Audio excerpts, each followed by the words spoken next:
Jamur-jamurnya udah menutupi si kedelai hitamnya. Tapi baunya tuh kenceng ya, bau-bau fermentasi. Ternyata ini yang bikin rumit karena harus diaduk.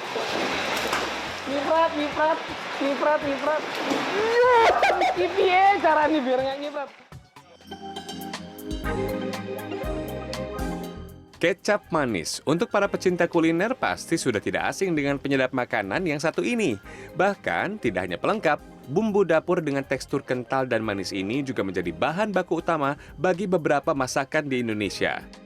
Wah, kalau ngomongin si hitam manis ini, kecap manis memang tidak pernah akan ada habisnya. Mau dicampur soto, dicampur bakso, nasi goreng, bahkan jadi pemanis untuk gorengan juga bisa. Saya akan habiskan makanan ini dan setelah itu saya akan ajak Anda untuk melihat gimana caranya bikin kecap manis. Tada! Sekarang saya udah ada di salah satu produsen kecap yang ada di Jakarta Selatan. Ini mau diangkut dulu ya Bang ya, kedelainya ya? Ini kedelai lokal, kedelai hitam, kita akan bikin jadi kecap. Boleh Bang, dibantu? Siap. Oke, pagi-pagi udah nge-gym, 25 kilo. Proses pertama dimulai dari sini. Kedelai hitam yang diambil dari petani kedelai di Solo, Jawa Tengah dicuci bersih. Pencucian juga tidak bisa satu kali, namun bisa sampai 3 kali atau sampai air tak terlalu keruh. Dalam sekali produksi, tempat ini mengolah 200 kg kedelai hitam untuk menjadi kecap manis. Setelah itu, kedelai akan dimasak 3-4 jam atau hingga kedelai telah matang. Pematangan membuat kedelai mudah terbelah menjadi 2 untuk diambil saripatinya menjadi bahan pembuatan kecap. Setelah itu kedelai akan disaring dan dipisahkan dengan air rebusan kedelai. Meskipun namanya penyaringan, nih si kedelai hitamnya disaring, tapi air rebusannya tidak dibuang. Di bagian bawah ini nih, ada tempat untuk menyimpannya. Kalau saya tarik-tarik dia kebuang, dan itu jangan sampai terjadi. Karena sebetulnya salah satu kunci dalam pembuatan kecap manis, ya ini nih, air rebusannya. Saya akan kasih lihat nanti kepada Anda. Kita finishin yang ini dulu, kita selesaikan yang ini dulu. Kedelai kemudian didinginkan dengan bantuan kipas angin sebelum diberi ragi. Setelah dingin, kedelai hitam diberi ragi jamur jenis Aspergillus oryzae. Bila ragi ditaburkan dalam keadaan basah dan panas, maka ragi dipastikan akan mati dan proses fermentasi tak bisa berjalan. Nah, ini yang sudah didiamkan selama seminggu, ini sudah berfermentasi ya. Tuh jamur-jamurnya udah menutupi si kedelai hitamnya, jadi agak berwarna putih. Tapi baunya tuh kenceng ya, bau fermentasi, bau jamur. Padahal saya udah pakai masker buat, tapi baunya masih kenceng. Tapi baunya ini justru menjadi penanda bahwa ini sudah siap masuk ke proses fermentasi kedua. Jadi masih belum selesai perjalanan, masih panjang sebelum tiba ke rumah Anda. Turunin dulu, aduh, berat. Kedelai yang telah difermentasi selama 7 hari kemudian dicuci kembali. Kedelai hitam akan masuk ke proses fermentasi kedua. Pada proses ini, kedelai hitam dicampur dengan garam kasar. Digunakan adalah garam kasar dan pemirsa ini akan didiamkan atau difermentasi bagian kedua selama minimal 2 bulan. Itu untuk yang kecap kualitasnya bagus. Tapi kualitas yang spesial, yang top quality lah, itu didiamkan. Tahu berapa pemirsa minimal fermentasinya? 1 tahun minimal. Semakin lama semakin baik. Bahkan di sini ada yang sampai 2-3 tahun. Jadi kecap premium yang kita konsumsi kemungkinan besar itu bukan diproduksi di tahun ini, tapi tahun lalu, bahkan tahun-tahun sebelumnya lagi. Sangat lama. Ya, proses fermentasi yang memakan waktu berbulan-bulan sampai bertahun-tahun ini wajib menggunakan garam sebagai pengawet alami. Bila tidak, pembusukan dipastikan akan terjadi karena tempat ini tidak menggunakan pengawet kimia pada produknya. Air rebusan itu kan istilahnya mengandung ekstraknya, ekstrak dari kedelai. Itu dia cikal bakal yang menimbulkan efek tekstur, warna, aroma itu dapatnya dari ekstrak air kedelainya itu, dari rebusannya itu ya. Selain juga dari proses perendaman, jadi proses itu ada proses pemecahan protein di sini.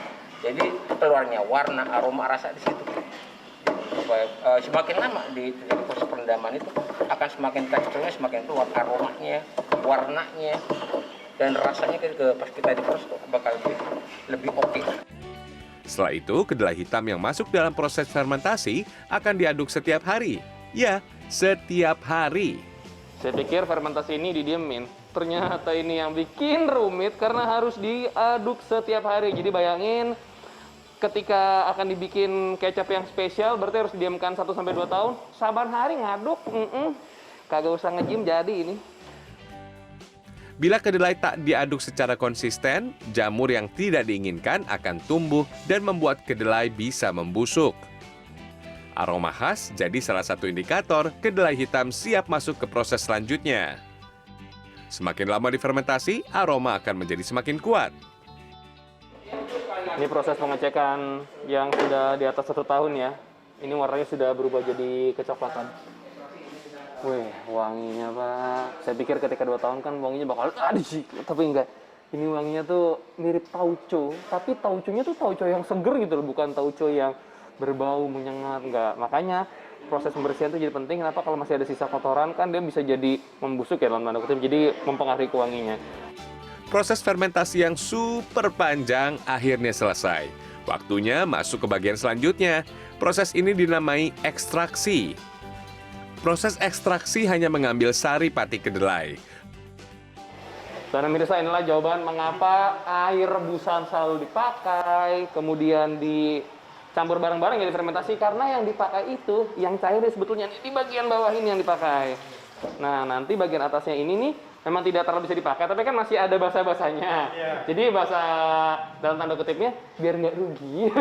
Ini akan kita ambil sari patinya ya. Direbus lagi. Oke. Aduh, berat juga. Kedelai hitam direbus selama 3-4 jam atau sampai air rebusan berubah warna dari bening menjadi kecoklatan. Nah, ini nih yang unik nih. Segini tinggi ya. Wah, dalam sekali. Oke, aduk pelan-pelan. Ya, kalau tadi nge-gym, yang ini sauna.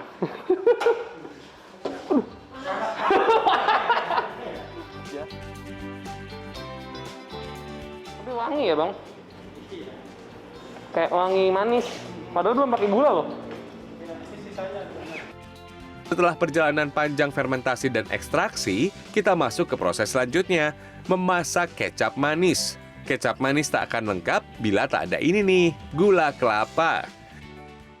Oke, celemek sudah ready, waktunya kita masak. Dan ini menggunakan gula kelapa ya, bukan menggunakan gula aren. Karena gula kelapa itu biasanya tidak menambah aroma khas. Kalau gula aren kan yang suka minum kopi kekinian kan pasti tahu nih, ada aroma-aroma gula aren. Nah ini enggak, ini yang didapatkan adalah rasa manis dan ada kemikalnya. Kita lempar ya, awas, nanti nyiprat. Hup.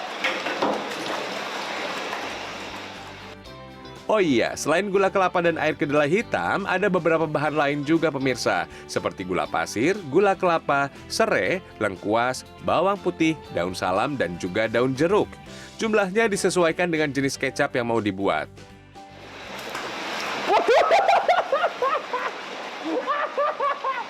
Nyiprat. Gimana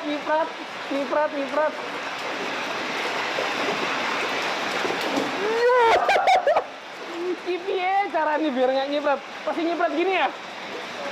Oh, nyebur ke bawah. Oke. Penggunaan gula kelapa ini sangat banyak ya, persentasenya itu sekitar ya kurang lebih 70%. Jadi misalkan ada 1 liter kecap manis yang Anda beli, berarti 70% diantaranya itu ya itu adalah gula kelapa. Semakin banyak persentase gula kelapa, harga jual kecap dipastikan semakin mahal. Bila kecap standar sekitar 70% gula kelapa, kecap premium 80% diantaranya adalah gula kelapa. Setelah dimasak dalam mesin besar selama 4 jam, waktunya disaring. Total ada 3 kali penyaringan. Usahakan penyaringan kecap dilakukan ketika kecap mencapai titik didih. Wih, wanginya itu ya. Si gula kelapa yang sudah dimasak, barengan sama si kedelai hitam yang sudah difermentasi airnya ya Bang ya. Ini wanginya bro. Wah, tambahin rempah-rempah lagi ya. Makin wangi. Oke, setelah disaring dengan saringan halus, waktunya dikemas. Ada pouch untuk isi ulang, botol, dan juga jerigen isi 5 liter. Kelebihan dikit. Gak apa-apa ya. Ini harus berpikir dengan cepat sambil nutup, naro, nimbang. Ternyata. Ternyata. 885 924. Mohon maaf, ruginya banyak. Aduh. Dikurangin dikit. Biasalah. Feelingnya kurang baik. Menurut sejarawan kuliner, kehadiran kecap sebagai salah satu warisan kuliner Nusantara dimulai dari abad ke-17 dari negara Tiongkok. Namun awalnya bukan kecap manis dengan campuran gula kelapa yang hadir di Indonesia, melainkan kecap asin. Ketika abad ke-17 hingga 18 kecap ini masuk ke Nusantara dibawa oleh para pedagang VOC dari pelabuhan Dejima, Jepang ya. Kalau di Jepang disebut Soyu ya. Terus kemudian masuk ke Nusantara, tapi ternyata masyarakat Nusantara itu nggak suka dengan yang sensasi asin ini ya. Ini yang secara kreatif mereka mengubah dan mencampurkan dengan gula merah. Ini yang membuat kenapa dari kekentalan ya beda dengan kecap asin yang cenderung encer ya. Ratusan tahun setelah pertama kali hadir di Nusantara, kini kecap manis menjadi salah satu bumbu wajib aneka makanan hidangan Nusantara. Seperti yang akan saya santap ini nih pemirsa, sate kambing, sate ayam, dan tongseng kambing. Semuanya menggunakan bumbu tambahan, kecap manis. Akhirnya setelah hari yang luar biasa panjang, saya akan menikmati makanan dengan kecap manis. Paling saya suka sate dan tongseng. Kita akan santap satenya dulu. Sate kambing kasih kecap.